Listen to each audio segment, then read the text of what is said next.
你有没有试过，越想抓住一段关系，那段关系越容易滑走？越急着被喜欢，越容易失去自己。追逐有时候不是因为爱得深，而是因为害怕失去，害怕空白，害怕孤单，害怕再次证明自己不被选择。于是你努力表现，调整语气，压抑情绪，在对方面前变成一个更好相处的版本。表面上是付出，其实是焦虑。当一个人处在焦虑依附里，神经系统会长期处于警戒状态。你会过度解读对方的回应，讯息慢一点就开始不安，语气冷一点就开始怀疑。这种能量其实很沉重，不是因为你不好，而是因为你太害怕。爱从来不是在追逐中稳定的，真正稳定的关系建立在安全感之上，而安全感不是对方给你的保证，而是你对自己的信任。当你停止追逐，不是放弃爱，而是把焦点从对方身上拿回自己。你开始问，我在这段关系里是否真实？我是否愿意做自己？我是否相信即使失去，也不会失去整个世界？当你这样站稳，呼吸会变得平稳，语气不再急切，眼神不再祈求。你不再用讨好换取陪伴，也不再用忍耐换取存在。这时候的你，不是冷淡，而是安定。奇妙的是，当你不再抓紧，对方反而更容易靠近。因为人本能的被稳定吸引。当你内在充满自我价值，爱不再是救命绳索，而是两个完整的人并肩同行。吸引力法则从来不只是想象，它更像是频率的对齐。当你的频率从匮乏转为充足，从焦虑转为笃定，你自然吸引相同状态的人。不是因为你努力抓住，而是因为你已经准备好。停止追逐，其实是一种深层的信任。信任自己值得被爱，信任爱不需要祈求，信任真正属于你的，不会因为你松手而消失。当你这样存在，爱不再是远方的目标，它会在你平静的步伐里悄悄靠近。我们总以为握得越紧，事情才会按照自己的期待发展。于是你开始规划每一个细节，预测每一种风险，替每一次对话设计好回应。你以为这样就能避免失控，可是不知道从什么时候开始，你变得很累。因为世界从来不是完全可控的。你可以安排时间，却无法安排别人的心情。你可以努力准备，却无法决定结果一定如愿。当控制成为习惯，神经系统会长期维持在紧绷状态，大脑不停搜寻潜在威胁，身体无法真正放松。你看起来理性、冷静、有效率，内在却始终焦躁。控制其实来自恐惧，恐惧失败，恐惧被拒绝，恐惧不被需要。于是你用安排来换取安全，但真正的安全从来不是来自外在秩序，而是来自内在的信任。当你开始练习放下，并不是什么都不做，而是不再把所有结果都背在自己身上。你尽力，然后允许事情有它自己的节奏。你表达，然后允许对方有他的选择。你规划，然后允许现实有变化。这样的松动，看似退让，其实是一种更高层次的力量。因为当你不再对抗不可控的部分，你把能量收回到自己身上。你专注于能改变的行动，而不是无法掌握的结果。心理学里提到控制错觉，人们常高估自己对外界的影响力，却忽略真正能决定的是态度与回应。当你放下过度控制，你开始看清界限。什么是我的责任，什么不是。这份清晰让你更稳定。稳定不是僵硬，而是弹性。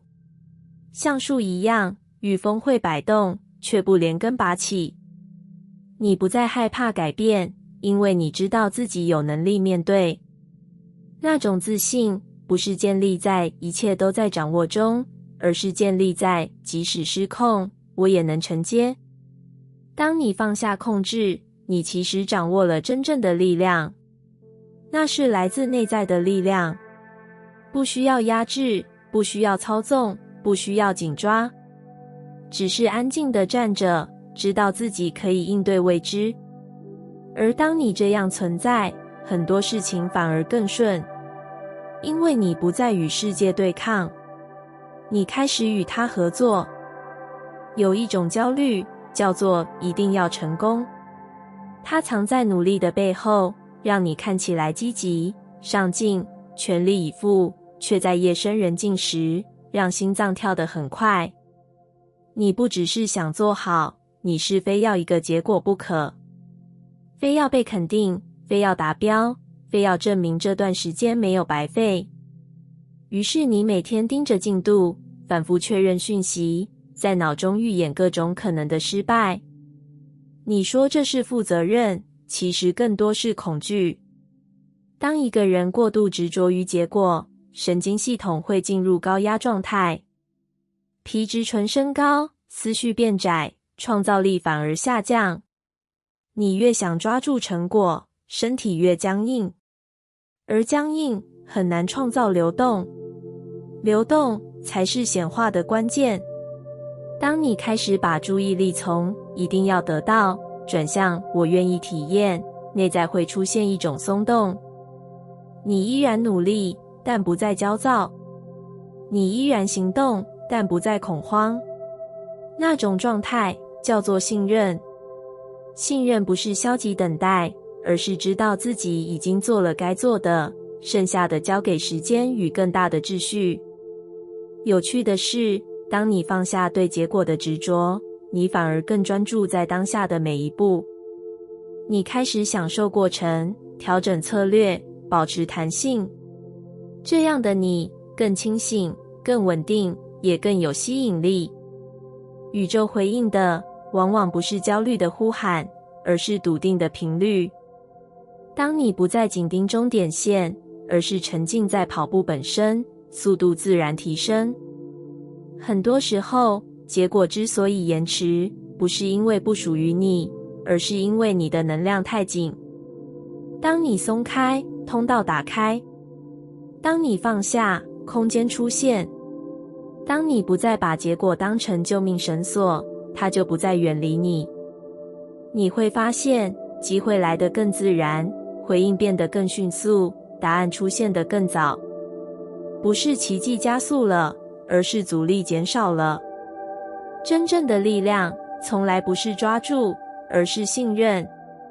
当你放下对结果的执着，你不是失去目标，你是终于允许结果走向你。有些时候，我们之所以觉得不对劲，不是因为事情真的不好，而是因为它没有照着我们预想的样子发生。你替未来写好了剧本，什么时候应该成功，谁应该留下，结果应该多快出现。当现实慢了一拍，你开始焦躁；当情节偏离预期，你开始怀疑。于是你想修正，想推动，想加速，可是越用力，越觉得卡住，因为你在对抗自然的节奏。自然从来不急。种子发芽有它的时序，花开有它的温度，潮汐有它的循环。你却常常希望一切按照人类的焦虑运行。神经系统在高度控制时，会倾向预测最坏情境。你以为自己是在准备，其实是在消耗。当你开始允许事情自然发展，不是什么都不管，而是承认有些变化需要时间沉淀。你仍然努力，但不再催促；你仍然关心，但不再紧抓。这样的状态会让身体慢慢回到平衡，呼吸变深，思绪变轻，判断更准确。很多时候，事情之所以变得顺，不是因为条件改变，而是因为你不再阻挡它的流动。当你允许关系有空间，对方反而更自在。当你允许计划有弹性，新的机会才得以进入。当你允许自己有成长曲线，你不再因一时停滞而否定整体。自然发展不是放任，而是信任过程。信任你已经播下种子，信任它会在适合的时候破土。有些答案必须在时间里成熟，有些相遇需要在你更稳定之后才会出现。当你不再焦急的拉扯，你会发现很多原本看似错位的安排，其实都刚刚好。刚好让你学会等待，刚好让你修正方向，刚好让你遇见更适合的版本。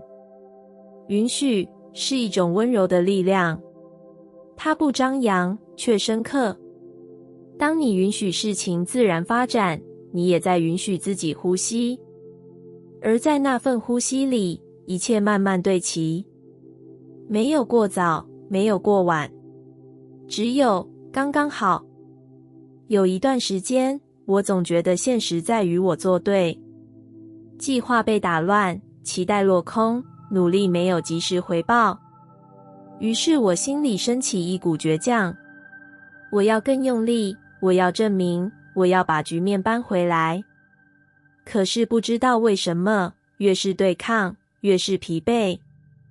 现实没有因为我的愤怒而让步，反而像一面镜子，把我的焦躁放大。后来我才慢慢懂得，对抗并没有让我更强，它只是让我更紧。当一个人长期处在抗拒状态，大脑会不断标记威胁。你会习惯性地看到阻碍，放大问题，忽略仍然存在的选项。这样的视角让世界看起来更难。停止对抗并不是妥协，而是承认此刻的现实已经存在。当你不再把力气用在否认，能量才会回到创造。你可以接受事情发生了，同时仍然选择下一步。你可以承认失败，同时仍然保留希望。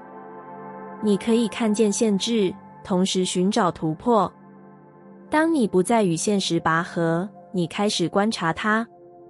你发现有些延迟其实是在保护，有些转弯其实是在修正。现实并没有敌意，只是按照因果与节奏运行。当你的内在停止抗拒，心会安静下来。在那份安静里，判断变得清晰。你知道该放手的放手，该坚持的坚持。这份清晰让行动更准确，而准确的行动自然带来更好的回应。于是你开始觉得事情似乎没有那么卡，人际变得顺畅，机会出现得更自然，答案不再那么遥远。不是现实突然改变，而是你不再与它冲突。当你停止对抗现实，你从消耗走向合作。合作是一种更高的力量，它不是压制，而是理解；不是逃避，而是承接。当你这样站稳，现实不再是敌人，它成为你前行的素材。而在那一刻，你会发现现实开始配合你。我们习惯把人生握得很紧，紧到连意外都没有空间。你替每一天安排好节奏，替每一次对话设想好走向，替每一段关系预测好结局。仿佛只要预先想清楚，就能避免失望。可奇妙的是，真正改变命运的，往往不是计划之内的部分，而是那些你没有预料，却刚好出现的片刻。问题在于，你是否为他们留了空隙。当一个人过度紧绷，神经系统会持续扫描风险。大脑专注在控制与修正，却忽略了创造与接收。你看见问题，却看不见机会；你防备伤害，却错过温柔。允许事情发生，不是消极等待，而是一种内在的松开。你不再要求每个答案立即清晰，不再逼迫每段关系立刻确定，不再为每个变化贴上好坏的标签。你开始让过程自己展开，那是一种微妙的转变，从我必须掌控变成我愿意体验。当你愿意体验，未知就不再那么可怕，它变成可能。奇迹其实并不戏剧化，它常常以一通电话的形式出现，以一次偶然的对话展开，以一个延迟的转折修正方向。但如果你的内在没有空隙，这些微光会被焦虑淹没。当你允许事情发生，你等于对世界说，我准备好接住新的版本。那份准备不是计算，而是开放。开放让大脑从僵化的模式中松动。当你不再执着于单一路径，创造力开始流动。当你不再急着定义结果，机会有了落脚之处。奇迹不是凭空降临，它需要缝隙，需要你愿意松开预设，愿意让事情在不完美中发展，愿意承认你不必知道全部答案。在那样的状态里，你会发现世界其实一直在移动，只是过去的你太紧，没有看见。当你允许事情发生，你也在允许自己改变，而改变正是奇迹最常选择的入口。